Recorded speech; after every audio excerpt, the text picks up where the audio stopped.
Guys, তো finally video title thumbnail intro দেখে তো বুঝেই গেছো যে আজকে কি কাউতালি হবে। আরে না না, আজকে কোনো কাউতালি হবে না, আজকে একটু রোম্যান্টিক ব্লগ হবে।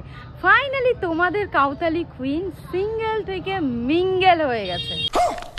আমি যাচ্ছি আজকে ডেটে, তো সেটা কার সাথে যাচ্ছি, কি কি হবে ঠিক ডেটে গিয়ে, যাই হবে না হবে তোমরা দেখতেই পারবে। তো আজকের ভিডিওটা কিন্তু দারুণ স্পেশাল হতে চলেছে। ভিডিওটাকে একটু স্কিপ না করে চলো পুরো ভিডিওটা দেখতে থাকো।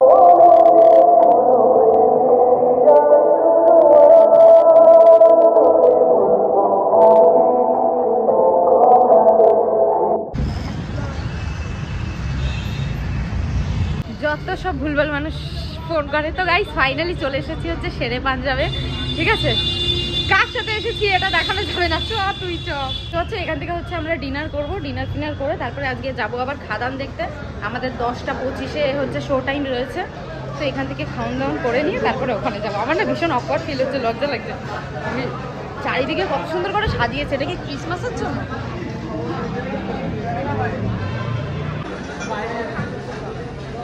ওই যে লনে বসতে হয়, ও আছে এই ভেতরে। চলো দেখা যাক এটা ভেতরটা কেমন। আমার বাইরের অ্যাম্বিয়েন্সটা তো বেশি সুন্দর। ভেতরে যাবো না আমি, আমার বাইরের ঠিক লাগবে। খাদান মিস হয়ে যাবে, তাও ঠিক। আমি বারবার ক্যামেরাটা ওর মুখের দাঁত দিয়ে ঘুরিয়ে ফেলছি, আমাকে ক্যান্সেল করতে হবে বারবার। ক্লিপ কাটতে লাগবে। কি খাবো? তুই যা পছন্দ করবি আজকে আমি তাই খাবো। তুই ভালোবেসে বিষ দিয়ে দিলেও আমি খেয়ে নেবো। আচ্ছা, আমি কত শখ করেছিলাম যে আমি বাইরেটাই বসবো, কিন্তু এখানে হচ্ছে বিষয়টা মানে সব বয়স্ক লোকদের মধ্যে বসিয়ে দিয়েছে, তো আমার ঠিক কমফোর্টেবল ফিল হচ্ছে না। আমি একটু বাইরে খোলামেলা অ্যাম্বিয়েন্সে বসতাম, কত শখ করে এসেছিলাম। যাই হোক, কপালে নাই ঘি, ঠকঠকায় হবে কি। কি খাবি?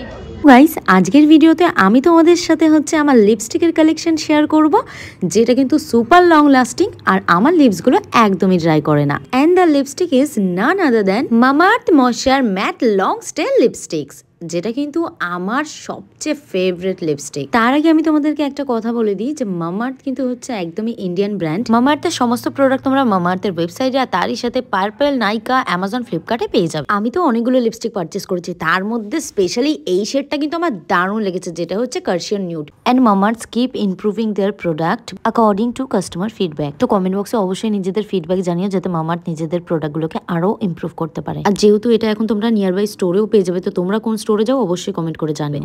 যেটা কিন্তু দারুণ একটা বিষয়। তারই সাথে কিন্তু তোমরা এই যে লিপস্টিক গুলো দেখছো, এগুলো কিন্তু তোমরা সবকটাই হচ্ছে অফলাইন স্টোরেও অ্যাভেলেবেল পাবে। এটা কিন্তু লং লাস্টিং 12 ঘন্টা পর্যন্ত স্টে করে, প্লাস সেফ আর টক্সিন ফ্রি।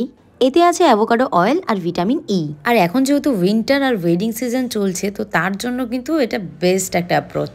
কি তাই তো? আমার কিন্তু প্রত্যেকটা শেড জাস্ট অ্যামেজিং লেগেছে। আর ডিসকাউন্ট পেতে কার না ভালো লাগে? তো তোমরা যদি আমার কুপন কোড তানিয়া 2025 ইউজ করো, তাহলে কিন্তু এক্সট্রা 20% ডিসকাউন্ট পেয়ে যাবে মামাআর্থ ওয়েবসাইটে আর অ্যাপে। প্রোডাক্টের লিঙ্ক কিন্তু ডেসক্রিপশন বক্সে দেওয়া রইলো, go and check it out. অবশ্যই বাই করো আর ট্রাই করো। তো প্রথমে আমাদের কথা ছিল, যেহেতু আমরা স্টার মলে হচ্ছে মুভি দেখতে যাবো, খাদান দেখতে যাবো, তো ও বলেছিল যে চল স্টার মল থেকেই একেবারে হচ্ছে রাংদে বাসন্তীতে ডিনারটা করে নেবো। তো আমি বললাম না, আমার শেরে পাঞ্জাব যাওয়ার ইচ্ছা, সেই জন্য উল্টে আবার আমাদেরকে শেরে পাঞ্জাব আসতে হলো।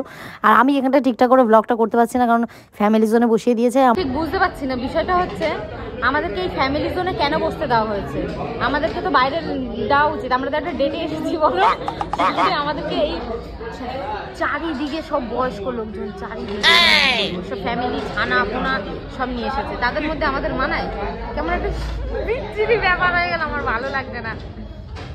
তারপরে এখান থেকে খেয়ে দিয়ে তারপরে আবার যাবো আমরা খাদান দেখতে। সেইটা আবার 10টা 25-এর সময় শো, যেটা আবার রাত 1:30-টার সময় শেষ হবে। বাড়ি যেতে যেতে আজকে 2টো, কিন্তু শুরুতেই একটা কেমন একটা হয়ে গেল বিষয়টা। আমি তো বাইরের দিয়েই ভাবছিলাম ঢুকবো না। বিষয়টা হচ্ছে আমি শেরে পাঞ্জাবে এসেছিলাম এর জন্য যে বাইরের এমবিয়েন্সটা খুবই সুন্দর। আমি ভাবলাম যে বাইরে বসবো, খোলামেলা জায়গায় খুব সুন্দর, যার জন্য উল্টে এতটা আবার শেরে পাঞ্জাব আসতে হলো। না হলে তো রাংদে বাসন্তীতেই যেতে পারতাম। তাই এখানটা এসে তো একদম পুরো আমার পোপাট হয়ে গেল। আমাদেরকে যেহেতু বাইরে প্রচণ্ড পরিমাণে ভিড়, সেদিনকে আসলে সিট ফাঁকা ছিল না, সেই জন্য হচ্ছে ভেতরে ফ্যামিলি জোনেই বসিয়েছে আমাদেরকে। তো যাই হোক, কপালে নাই ঘি, ঠকঠকায়া হবে কি, সেই জন্য হচ্ছে ভেতরেই বসে পড়লাম আর বেশি ইসে না করে। তো এখানটায় হচ্ছে তারপরে এবার এখানটায় খাবারটা অর্ডার দিয়ে দেবো। আর এত পরিমাণে সাউন্ড আসছিলো, এই জন্য হচ্ছে আমি এখানটায় ভয়েস ওভারগুলো দিয়ে দিচ্ছি। ওখানটা একটু কথা বলছিলাম বসেছিলাম, গল্প করছিলাম, সেই জন্য আর একটু প্রাইভেসি মেনটেন করছি কিছু কারণের জন্য, সেই জন্য হচ্ছে মুখটা দেখাতে পাচ্ছি না, বুঝতেই পারছো এখন একটু প্রাইভেসি মেনটেন করতে হবে, একটু জীবনে নানান রকমের সমস্যা আছে, তো সেই জন্য হচ্ছে একটু লোক দেখানো যাবে না এখন, যেটুকুনি যেমন সম্ভব হবে লোক দেখাবো, বাকিটা হচ্ছে লোক দেখানো যাবে না, কিছু প্রবলেম আছে সেই জন্য। তো ওইসব ডেট ফেট আমি সত্যি বুঝি না যে ডেট ফেট কাকে বলে, ঠিক আছে। আমাকে একদিন মানে বেশি করে বলছে যে ঠিক আছে ডেট জিনিসটা আমি কোনোদিনও যাইনি, ঠিক আছে, ডেটে কি হয় না আমি কিছু জানি না, আমি মানে একটু অকওয়ার্ড হয়ে গেছিলাম, একটু আমার মানে কেমন ফিল হচ্ছিল, কারণ আমি কোনোদিনও ডেট ফেট এগুলো বুঝি না, মানে যখনই বেরিয়েছি গ্রুপের সাথে বেরিয়েছি আর একা একা বেরোতো না, মানে সত্যি আর মানে আমি ফাম্বেল করছি ভাই।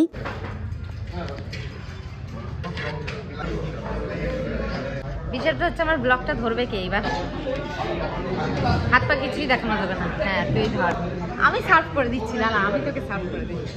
তো এখানেই আমার পোপাট হয়ে গেল, মানে আমি একটু এক্সট্রা কায়দা মেরে বললাম যে ঠিক আছে আমি সার্ভ করে দিচ্ছি দাঁড়া, মানে যে নাকি মানে ভাত বেড়ে খেতে পারে না সে নাকি সার্ভ করে দেবে, তো মানে কি বলবো এরকম দেখো চিকেনটা ঢালছি কীভাবে, এমনভাবে ঢালছি, তো আমাকে বলছে ছাড় তুই ছেড়ে দে ভাই, তোকে দেখে আমার করুণা হচ্ছে লিটারালি, আমার জীবনের মানে আমি এখানটায় বলছি আমার দ্বারা জীবনে না রান্না হলো না সার্ভ করে দেওয়া হলো, এইসব দিকে আমি ভীষণই কাঁচা, তো তারপরে হচ্ছে ও আমার সার্ভ করে দিল, কারণ আমি সত্যি রান্না বান্না এইসব মানে আমি খাবার বেড়েও দিতে পারি না, মানে এখনও প্রত্যেক দিন রাতে আমার মা আমাকে খাইয়ে দেয়, মানে কি বলবো আমি ছোটোবেলা থেকে খুব তোলা অ্যাম্বিয়েন্সে বড় হয়েছি, যারা আমার বাড়িতে এসে একদিনের জন্য হলো থেকেছে, যারা আমার সাথে থেকেছে, যারা আমার সাথে মিশেছে, তারা খুব ভালো করে জানে যে আমাকে খুব ভালোভাবে মানে প্যাম্পার করে রাখা হয় আর কি বাড়িতেও, আর আমি সত্যি জীবনে এমন মানুষজন পেয়েছি, সেটা আমার বন্ধু বান্ধব যারাই হোক না কেন, সবাই আমাকে প্রচণ্ড পরিমাণে প্যাম্পার করে রাখে। তো খাবারের টেস্ট কিন্তু এখানটা খুব ভালো ছিল, খুবই ভালো, সেটাই বলছিলাম।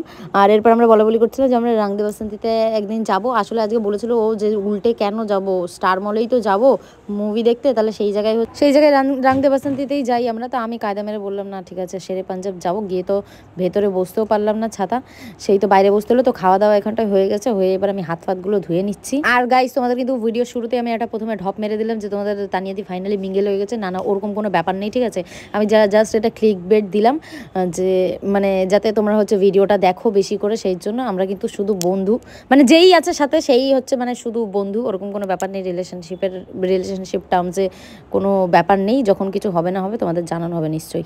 শো আছে খাদান দেখতে যাবো, তো আমার কিন্তু আজকে ব্লগটা করতে একটু অকওয়ার্ড ফিল হচ্ছে, তোমরা বুঝতেই পারছো আর কি, আমি মানে কথা হারিয়ে ফেলছি, মানে এমনি বেলা তো খুব পটপট করি, বাট মানুষের ওই একটা হয় না যে মানুষের একটা অফিসিয়ালি ওরকমভাবে ডেট ফেট কিছু একটা কোনোদিনও মানে বাবার জন্মে আসেনি, তো আজকে ওই জন্য একটু অকওয়ার্ড ফিল হচ্ছে। তো যাই হোক এবার এখান থেকে কটা বাজে দেখি, ওরে বাবা 10টা বেজে গেছে, আর আধ ঘন্টা পরেই হচ্ছে মুভি স্টার্ট হবে, তো এখান থেকে তাড়াতাড়ি করে বেরিয়ে তারপরে যাই, তারপরে গিয়ে কথা বলবো। টান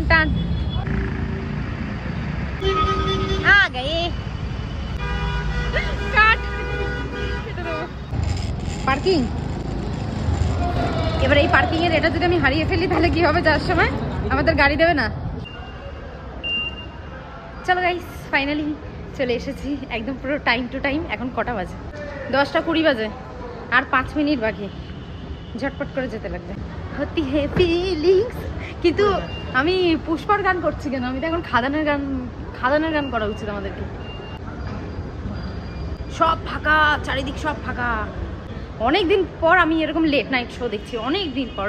সেই एक समय जब अपन रिलेशनशिप में था तब अपन बहुत night outing and let night show देखता था, लेकिन बीच बीच में भी बहुत सारा हरकत, बहुत सारा कांड किया, लेकिन वो सब कुछ तुम लोगों को नहीं पता, क्योंकि हम सब कुछ नहीं बता सकते, कुछ प्राइवेसी मेंटेन करना पड़ता है।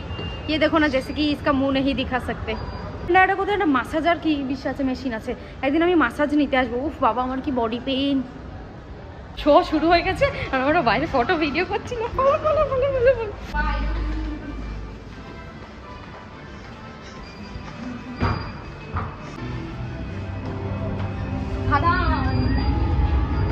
সিটি পড়ছে, এখন থেকে সিটি মারছে ভাই।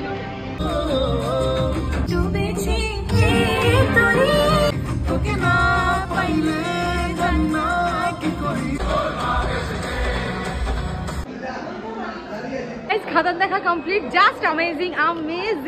মানে এখন বাজে রাত 1:15, তো এখন হচ্ছে মুভিটা জাস্ট এন্ড হলো, এবার এখন বাড়ি যাবো। কিন্তু ভাই আলাদাই সিনেমা ছিল, আর এটা হচ্ছে সেকেন্ড পার্ট বেরোবে, ওটার জন্য খুব এক্সাইটেড, খুব মজা লাগলো। তোমরা যারা দেখোনি তারা এসে দেখ, তুই একবার কিউ আগে পিছে ডোলতে হো ভবরো কি তারা, তোমরা দেখে ওই গানটাই মনে হচ্ছে।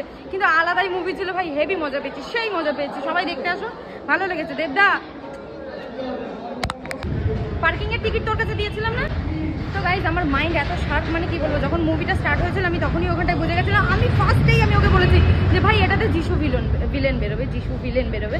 কারণ ভাই কি বলবো, আমি মানুষকে সামনে দাঁড়িয়ে জ্যান্ত স্ক্যান করে ফেলি, সেখানটা একটা মুভি দেখে আমি বুঝবো না কি হবে না হবে, পুরো ফুল মুভিতে কি হবে না হবে সব আমি মানে আগে থেকেই বসে এখানটায় জায়গায় বসে আমার সিটে বসে আমি প্রেডিক্ট করেছিলাম, যেমন বলেছিলাম ঠিক তেমন সব কিছু হয়েছে। তো যাই হোক, বাট দারুণ মুভি। আর এটা হচ্ছে সেকেন্ড পার্ট আসবে, টু বি কন্টিনিউ দেখালো। তো এখন বাজে রাত 1:30, পুরো মুভি দেখা সব কিছু কমপ্লিট। এবার এখান থেকে যাবো টান বাড়ি। टाटा, जा फट जा। फाइनली हम घर आ गए। मेरी मम्मी तो फ़ोन नहीं पकड़ रही थी, मैंने सोचा कि सो गई, लेकिन देखा नहीं, फिर उठ गई, क्योंकि उनकी एक लौती औलाद घर के बाहर जो है इसलिए। तो चलो गाइस, सबके ब्लॉग पे घाटे कुछ टाटा।